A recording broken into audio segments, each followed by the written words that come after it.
अस्सलाम वालेकुम, डॉक्टर सनत नान आपसे मुखातिब हैं हेल्थ सोल्यूशन सेगमेंट से। आज जो हमारा टॉपिक है डिस्कशन का वो है breast cancer. Doctor Sadaf Chishti हमारे साथ मौजूद हैं जो कि ब्रेस्ट कैंसर के बारे में हम उनसे बातचीत करेंगे। अस्सलाम वालेकुम डॉक्टर सदफ। वालेकुम अस्सलाम। कैसी हैं आप? खैरियत से? अल्हम्दुलिल्लाह। डॉक्टर सदफ बताइएगा, ब्रेस्ट कैंसर की क्या शरह है पाकिस्तान में? हमारे मुल्क में ये one of the commonest cancers है। तकरीबन 1.3% तक इसकी रिपोर्टेड केसेस हैं और काफ़ी केसेस ऐसे हैं जो कि रिपोर्ट होते ही नहीं क्योंकि उन्हें एक्सेस ही नहीं है किसी फैसिलिटी का। अच्छा, स्क्रीनिंग मेथड के बारे में अगर हम बात करें कि क्या क्या स्क्रीनिंग मेथड्स हैं और कौन सी ऐसी वजूहात हैं जिनकी बिना पर लोगों को अप्रोच करना चाहिए डॉक्टर्स को? सबसे ज़्यादा आसान स्क्रीनिंग मेथड ये है कि पेशेंट्स खुद अपने आप को हर महीने या हर 6 महीने पे एग्ज़ामिन करे।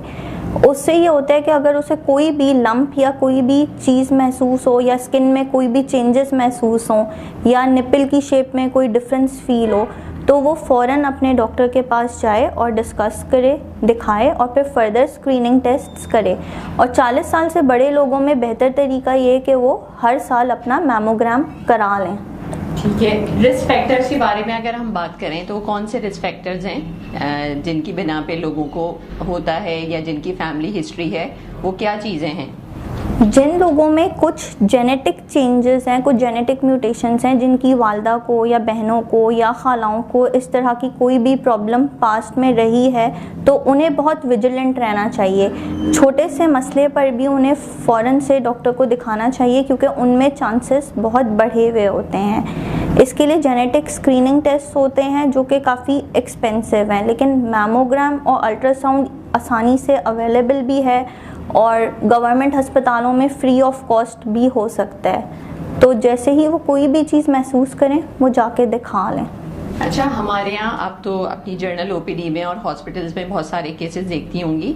किस स्टेज पे लोग जो हैं हॉस्पिटल्स आते हैं या जर्नल ओपीडीज का रुख करते हैं? मैंने ज़्यादातर जो देखे हैं वो स्टेज 3 या 4 के पेशेंट्स देखे हैं क्योंकि अक्सरियत हमारे यहाँ बहुत देर से दिखाती है। कुछ औरतों में शर्म होती है, वो बता नहीं पा रहे होते, कम्युनिकेट नहीं कर पा रहे होते।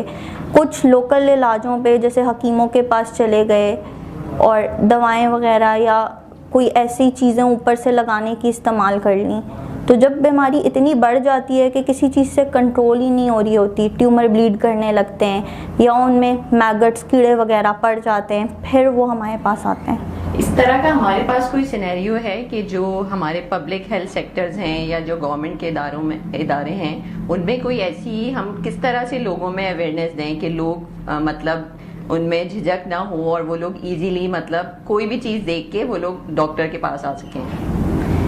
इसमें हमें अपने माशरे को अच्छे तरीके से एजुकेट करना पड़ेगा। उन्हें समझाना पड़ेगा कि छोटी सी बीमारी को जब वो छोटी है आप निकलवा दें, क्योंकि इसमें ये कि स्टेज 1 और 2 में ये बहुत आसानी से ट्रीटेबल है ऑपरेशन से, कीमो से। लेकिन एक दफ़ा ये स्टेज 4 हो गई तो फिर उसका कोई ट्रीटमेंट दुनिया में कहीं अवेलेबल नहीं है। ठीक है, ये बताइएगा कि किस एज पे हम कहेंगे कि यंग लेडीज़ को या जो हमारी एल्डरली फीमेल्स हैं उनको अपना सेल्फ एग्जामिनेशन या फिर अल्ट्रासाउंड या मैमो की ज़रूरत हो तो वो आके दिखाएं डॉक्टर को? जिन लोगों में फैमिली हिस्ट्री है तो उन्हें तो ये करना चाहिए कि जो उनका यंगेस्ट फैमिली मेम्बर था जिसको जिस एज में हुआ उसे 10 साल पहले से वो अपने आप को स्क्रीन कराना शुरू कर दें। ठीक है। और बाकी जो लोग हैं जनरल पॉपुलेशन में 40 के बाद मैमोग्राम कराने चाहिए।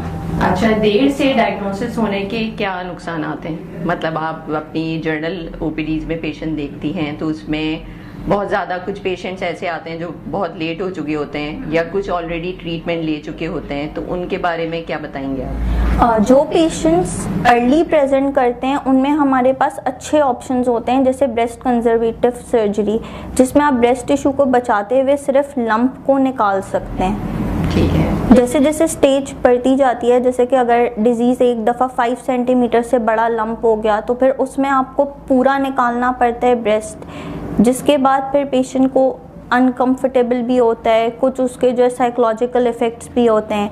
दूसरा ये कि अगर डिज़ीज़ एक दफ़ा इतनी बढ़ गई कि स्टेज 4 हो गई तो फिर तो वो ट्रीटेबल ही नहीं है। ठीक है। फिर वो पैलिएटिव केयर पे जाते हैं और फिर उनकी ज़िंदगी बहुत मुश्किल हो जाती है। उनके कभी लंग्स में पानी भर जाता है, कभी उन्हें जॉन्डिस हो जाता है, उनके लिवर में मेट्स बन जाते हैं, तो वो बहुत तकलीफ दे ज़िंदगी से गुजरते हैं। जी, इसके अलावा इलाज के और क्या क्या तरीके मुमकिन हैं? फॉर सीए ब्रेस्ट इसमें जो है वो कीमोथेरेपी है, रेडियोथेरेपी है और कीमोथेरेपी के साथ हार्मोनल थेरेपी दी जाती है। डिपेंड करता है कि ट्यूमर की हिस्टोपैथोलॉजी, जो उसके टुकड़े वाला टेस्ट होता है, उसमें क्या रिजल्ट आया, उसके हिसाब से फिर हार्मोनल थेरेपी भी काफ़ी इफ़ेक्टिव है। ठीक है। डायग्नोसिस के हवाले से अगर हम बात करें तो डायग्नोसिस के और क्या क्या मेथड्स हैं, और जो हमारा पब्लिक हेल्थ सेक्टर है, गवर्नमेंट के जो हॉस्पिटल्स हैं, उनमें क्या क्या फैसिलिटीज़ मौजूद हैं जो कि इजीली अप्रोचेबल हैं, जिन्हें कोई भी जाके करवा सकता है आसानी से? मोर और लेस हमारे जो शहरों के बड़े अस्पताल हैं, गवर्नमेंट सेक्टर के भी, उनमें तमाम स्क्रीनिंग फैसिलिटीज़ और डायग्नोसिंग फैसिलिटीज़ और ऑपरेटिंग फैसिलिटीज़ अवेलेबल हैं। तो जब पेशेंट्स हमारे पास जैसे ओपीडी में आते हैं, तो अगर हमें एग्जामिनेशन पे डाउट होता है या पेशेंट की एज मोर देन 40 होती है, तो हम उसे फ़ौरन अपने रेडियोलॉजी डिपार्टमेंट फॉर अल्ट्रासाउंड या फॉर मैमोग्राम्स रेफ़र कर देते हैं। विद इन अ वीक ये सब हो जाता है और नेक्स्ट वीक पेशेंट आके हमें अपनी रिपोर्ट्स दिखाता है। अगर उस पर ऐसी फाइंडिंग होती है रेडियोलॉजी पे कि बायोप्सी से प्रोसीड करना हो, तो हम नेक्स्ट वीक में ही कर देते हैं। तो it almost takes 2 weeks from the interaction with the patient to proper diagnosis. ठीक है। लेट लोग देर से आए, उनका इलाज नहीं हो पा रहा, तो उसके अलावा और फिर क्या, किस तरह से आप पेशेंट को कन्विंस करते हैं कि वो मतलब जो भी फॉलोअप है वो करवा सकें? हमारे उसके क्या क्या नुकसान हैं? हमारे यहाँ जो पेशेंट स्टेज 3 पर प्रेजेंट करते हैं, तो स्टेज 3 पे तो आपके पास एक ऑप्शन है कि आप कीमो रेडियो के लिए भेजते हैं। तो अगर पेशेंट कीमो रेडियो कंप्लीट करता है और ट्यूमर डाउन स्टेज हो जाता है, पहले से कम हो जाता है, तो फिर आपके पास सर्जिकल ऑप्शन रहता है कि आप डिज़ीज़ को ऑपरेट करके निकाल दें। स्टेज 4 का फिर वही प्रॉब्लम है कि वो तो इलाज है ही नहीं। ठीक है। बाज़ औक़ात ऐसा देखने में आता है कि बायोप्सी के डर से बहुत से लोग बायोप्सी अपनी नहीं कर पाते, तो उसके लिए कुछ और ऑल्टरनेट है कि, या किस तरह से वो डर और खौफ निकाला जाए कि लोग बायोप्सी से डरे नहीं, क्योंकि उसके बगैर ट्रीटमेंट ज़ाहिर है आप प्लान ही नहीं कर सकते। बायोप्सी का ये कि हमारे यहाँ एक बहुत स्ट्रॉन्ग मिथ फैली हुई है कि बायोप्सी से कैंसर फैल जाते हैं, मगर ये सिर्फ एक मिथ है। बग़ैर बायोप्सी के डायग्नोस हो ही नहीं सकता। और जिस सुराख से बायोप्सी की जाती है, यूजुअली कोशिश ये की जाती है जब फाइनल सर्जरी हो तो स्किन का वो पूरा एरिया निकाल दिया जाए, क्योंकि बस उसी पाथवे में चांस होता है कि अगर ट्यूमर सीड हुआ तो हुआ। ठीक है। उन लोगों के बारे में बात करेंगे जिनका ट्रीटमेंट कंप्लीट नहीं हो पाता, उन्होंने कुछ सेशंस लिए कीमोथेरेपी के और वो लोग चले जाते हैं, उसके बाद वो किस तरह से रिप्रेजेंट करते हैं? हमारे यहाँ ये एक बहुत सीरियस प्रॉब्लम है उन लोगों में जो गांव देहात से आते हैं, उनके पास यहाँ रहने की जगहें नहीं होती, तो वो कुछ सेशंस कीमो के लेके जैसे 2 हफ्ते 3 हफ्ते की ली और फिर वो गायब हो जाते हैं। जब वो वापस आते हैं तो अक्सर बीमारी बहुत बढ़ चुकी होती है। एट टाइम्स आपके पास चांस होता है कि आप सेकेंड लाइन कीमो देकर पेशेंट को देख लें, और एट टाइम्स ऐसा होता है कि स्टेज 4 हो चुकी होती है, फिर तो कोई चीज़ काम नहीं करती। एज लिमिट की अगर हम बात करें कि कौन सी ख़वातीन को अल्ट्रासाउंड करवाना चाहिए और किन फीमेल्स को मैमोग्राफी की तरफ जाना चाहिए, उसके बारे में थोड़ा सा एलैबोरेट करें, ताकि वो जो कन्फ्यूजन होती है कि नहीं अभी अल्ट्रासाउंड नहीं करवाना, पहले मेमो करवाना, नहीं पहले मेमो नहीं करवाना पहले, तो उस चीज़ वो कन्फ्यूजन ख़त्म होता कि। अच्छा, जो यंग फीमेल्स हैं लेस देन 40 इयर्स, उनमें अल्ट्रासाउंड बेहतर है, क्योंकि ब्रेस्ट की डेंसिटी ज़्यादा होती है, तो अल्ट्रासाउंड आसानी से चीज़ें पिक कर लेता है और मैमो पे वो चीज़ें पिक नहीं होती। आफ्टर 40 इयर्स जब ब्रेस्ट लेस डेंस हो जाते हैं तो मैमोग्राम बेहतर है। ठीक है। इसके अलावा अगर हम बात करें कि कोई भी अगर किसी को, फीमेल को अनयूजुअल कोई लम्प फील होता है या कोई स्किन में उन्हें कुछ डीकलर्ड होता है अगर स्किन का, तो उसमें उस हवाले से क्या करना चाहिए? जैसे जनरल सर्जन को दिखाना चाहिए या किसी ब्रेस्ट स्पेशलिस्ट से? इनिशियली आप किसी भी जनरल सर्जन को दिखा सकते हैं। Most general surgeons do deal in breasts. ठीक है। बट अगर आपको ब्रेस्ट कंजर्वेटिव के ऑप्शंस पे जाना है तो बेहतर ये होता है कि आप जो है वो प्रॉपर फॉलोअप करें फ्रॉम अ ब्रेस्ट सर्जन, क्योंकि वो ट्रेंड होते हैं, वो टिश्यू को बचा लेते हैं। अदरवाइज कंप्लीट MRM या मेस्टेक्टमी पूरी तो अक्सर लोग कर सकते हैं। ठीक है, साइक्लिकल लम्स के हवाले से अगर बात की जाए, या जो यंग फीमेल्स हैं फर्टाइल, उनमें अगर साइक्लिकल चेंजेस की वजह से कोई स्वेलिंग हो रही है तो वो किस तरह से उसको असेस करेंगे? अगर कोई लंप 2 महीने तक अपनी जगह रहता है और ब्रेस्ट फीडिंग के साथ एसोसिएटेड नहीं है तो फिर बेहतर ये है कि आप जल्दी से जल्दी अपने डॉक्टर को दिखा लें। ठीक है, इसके अलावा अगर हम उन लोगों की बात करें कि हमारे गवर्नमेंट सेक्टर में मैमोग्राफी की फैसिलिटी आजकल हर जगह ही मौजूद है, कुछ आप खास उसके बारे में बताना चाहेंगी कि लोगों को अवेयरनेस नहीं है, किन सेंटर्स पे मैमोग्राम इजीली अवेलेबल है, तो कोई ऐसे इदारे हैं जहां से इजीली लोग जाके मैमोग्राफी करवा सकें? बिल्कुल, सिविल हॉस्पिटल की ब्रेस्ट OPD होती है weekly bye surgical unit 6 on every Saturday, तो मरीज़ वहाँ जाके दिखा सकते हैं। जैसे ही वो मैमोग्राम लिख देंगे आपका विद इन अ वीक हो जाएगा। वहाँ पे डेट्स मिलती हैं और विद इन अ वीक की डेट्स होती हैं। अच्छा, इसके बाद फॉलोअप का क्या तरीक़ाकार होता है आपके पास? फॉलोअप डिपेंड्स के पेशेंट की स्टेज क्या है। अगर पेशेंट जो है वो इनिशियल स्टेजेस पे T1 T2 डिजीज़ है, जैसे लेस देन 5 सेंटीमीटर्स का ट्यूमर है, तो आप उसको फ़ौरन ऑपरेट कर सकते हैं। तो हम बायोप्सी के बाद फिर उसे सर्जरी की डेट अकॉर्डिंगली दे देते हैं। लेकिन अगर एडवांस डिजीज़ है, CT स्कैन वगैरह पे लंग्स लिवर वगैरह में फैली हुई है, तो फिर हम कुछ नहीं कर सकते।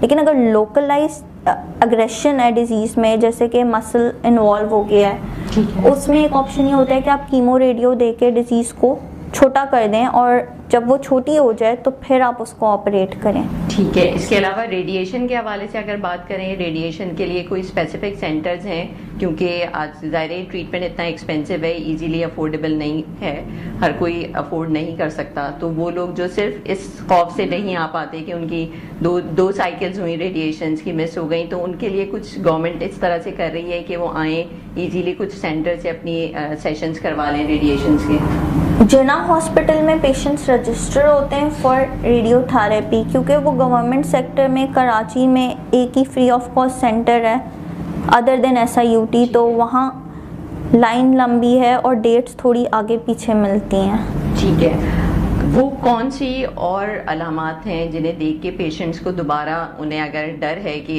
रिकरेंस हो रहा है, तो उनकी क्या वो बेसिक चीज़ें हैं कि लोग दोबारा से अप्रोच करें और जाके अपना चेकअप करवाएं? वो लोग जो कि स्टेज 1 या स्टेज 2 पे ट्रीट हो चुके हैं। जो लोग ट्रीट हो चुके हैं उन्हें प्रॉपर फॉलोअप्स कराने होते हैं। इनिशियली 6 मंथ्स पे डॉक्टर को कंप्लीट एग्जामिनेशन करानी होती है और एनुअली मैमोग्राम्स रिपीट होते हैं उनके, और उन्हें ये लाइफ टाइम फॉलोअप रखनी पड़ती है। ठीक है, इन केस अगर किसी ने ट्रीटमेंट नहीं लिया, स्टॉप कर दिया, लेकिन उनको रिकरेंस हुई, लाइक कॉफ हो रही है, तो वो उन्हें क्या करना चाहिए? जैसे ही, अब एक तो मिस टू फॉलोअप नहीं होना चाहिए, लेकिन अगर patient first of all miss to follow up हो गया है और वो नोट करता है कि उसकी डिजीज़ पहले से ज़्यादा बढ़ रही है, तो पहली फुर्सत में उसने आके डॉक्टर को दिखाना ही दिखाना है। बट बाय दैट टाइम अगर पेशेंट को रेस्पिरेटरी सिम्टम्स आ गए ना, कि कॉफ हो गई, कॉफ में ब्लड आ गया या ब्रेथलेसनेस हो गई, तो डिजीज़ इतनी एडवांस होती है कि वो स्टेज 4 होती है, वो ट्रीटमेंट की कैपेबिलिटी से बाहर होती है। ठीक है, तो इन द मीन टाइम कोई एक्सरे या CT स्कैन एडवाइस करते हैं उन्हें कि आप इतने अरसे बाद CT स्कैन या एक्सरे अपना करवा लें, या अगर बीच में कोई ऐसी उनको फीलिंग आ रही है या कोई ऐसे सिम्टम्स हैं कि वो अपना एक्सरे करवा लें? बेहतर ये होता है कि वो अपने डॉक्टर को दिखा लें ताकि फुल असेसमेंट हो जाए, और जैसी डॉक्टर रिकमेंड करे उस वक्त वो फिर proper CT scan, proper X rays तक करें। ठीक है, इसके अलावा कोई वैक्सीन अवेलेबल है जो कि ब्रेस्ट कैंसर से? नहीं, ब्रेस्ट कैंसर के लिए कोई क्यूरेटिव वैक्सीन अभी तक तो नहीं है। अच्छा, और क्या मैसेज कन्वे करना चाहेंगे आप लास्ट में? कि हमारे यहाँ लोगों की अवेयरनेस थोड़ी कम है, उसको बढ़ाने के लिए प्रॉपरली हमारी सोसाइटी को एजुकेट किया जाए, जिसमें मेल्स और फीमेल्स दोनों को, ताकि फीमेल्स अनकंफर्टेबल ना हो अपने फैमिली मेम्बर्स से प्रॉब्लम कम्युनिकेट करते हुए। क्योंकि जो मैंने अपनी OPDs में देखा, कॉमनेस्ट प्रॉब्लम ये होता है कि 5 to 6 ईयर्स तक लोग डिजीज़ को अंदर रखे हुए होते हैं कि उन्हें बात करते हुए किसी से या डॉक्टर के पास जाते हुए शर्म आ रही होती है। जब तक अवेयरनेस नहीं होगी तब तक प्रॉपर ट्रीटमेंट पॉसिबल ही नहीं है। और इसके अलावा यंग फीमेल्स वो लोग किस तरह से अपना सेल्फ एग्जामिनेशन करें और डॉक्टर को अप्रोच करें अगर कुछ भी अनयूजुअल उन्हें चीज़ महसूस होती है? कोई भी लंप अगर फील हो रहा है यंग फीमेल्स में और वो 2 साइकिल्स तक डिसअपियर नहीं हो रहा तो they have to go to their doctors. और जिनमें फैमिली हिस्ट्री है उन्हें तो बस अपीयरेंस पे ही चले जाना चाहिए कि फर्स्ट टाइम लंप अपीयर हुआ वो चले गए। Thank you so much doctor Sadaf Chishti, आपके आने का बहुत बहुत शुक्रिया। जी तो नाज़रीन, जैसे कि आपने हमारे प्रोग्राम में देखा जो कि ब्रेस्ट कैंसर अवेयरनेस के हवाले से था, आप में से अगर कोई भी ब्रेस्ट कैंसर के हवाले से कोई इन्फॉर्मेशन लेना चाहते हैं या किसी डॉक्टर का अपॉइंटमेंट लेना चाहते हैं तो वो इस प्रोग्राम में जाके इनबॉक्स में अपना कमेंट शेयर करें। और हेल्थ सोल्यूशन ऐप के थ्रू आप लोग अगर अल्ट्रासाउंड, मेमोग्राफी या एक्सरे करवाना चाह रहे हैं तो वो भी हमारी ऐप के थ्रू आप बुकिंग करवा सकते हैं। आखिर में आप सबसे यही कहना चाहूँगी, सेहत से बढ़ के कीमती कोई चीज़ नहीं। Download health solution app for your own health. अल्लाह हाफ़िज़।